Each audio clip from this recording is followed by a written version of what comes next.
Maligayang pagdating sa mga ulo ng balita ngayong Huwebes. Nagsisimula tayo sa digmaan sa pagitan ng Russia at Ukraine at sa pagsalakay ng Israel sa Palestine.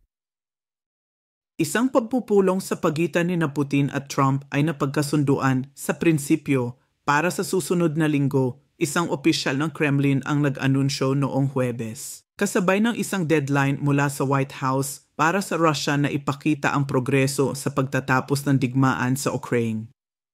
Kinumpirma ni tagapayo Yuri Ushakov ang bilateral na pagpupulong, hindi pinapansin ang partisipasyon ni Pangulong Zelensky ng Ukraine.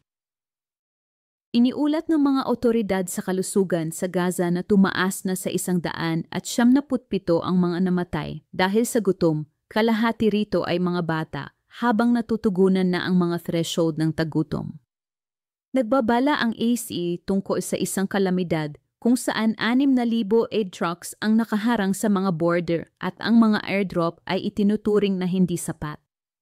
Kasabay nito, ang mga video na nagpapakita ng mga labis na payat na Israeli na bihag na hawak ng Hamas ay nagdulot ng pandaigdigang galit na nag-udyok sa isang emergency na sesyon ng Security Council.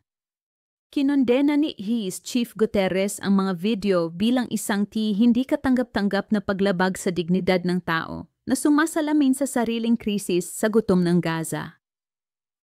Iginiit ng militar ng Sudan na binaril ang isang eroplano ng AC sa paliparan ng Nyala sa Darfur, na inakusahan nitong naghatid ng mga sundalong Colombian at kagamitang militar sa Paramilitary Rapid Support Forces, HES.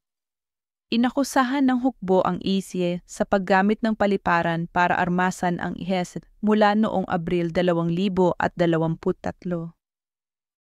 Ang mga obispong Katoliko ng ACT ay nagdaos ng isang makasaysayang pagtitipon ng higit sa 40 mga unyon, negosyo at mga network ng simbahan mula sa buong Amerikas upang isulong ang disenteng trabaho at hustisya sa kapaligiran. Nangako ang mga dumalo na palawakin ang kooperasyon sa pagitan ng Hilaga at Timog at magkikita sa Roma noong 2026. Ang karahasan sa gang ay pumatay ng mahigit 5,000 Haitiano noong 2025 lamang na may mga bangkay na nagkalat sa mga kalye habang kontrolado ng mga armadong grupo ang 70% ng kabisera. Ibinunyag ng mga ulat ng ACS na may 1.3 milyon na naitaboy sa gitna ng urban na digmaan, laganap na panghihikayat sa mga bata at sexual na karahasan na nag-iiwan sa 2 milyon na nakakaranas ng tagutom.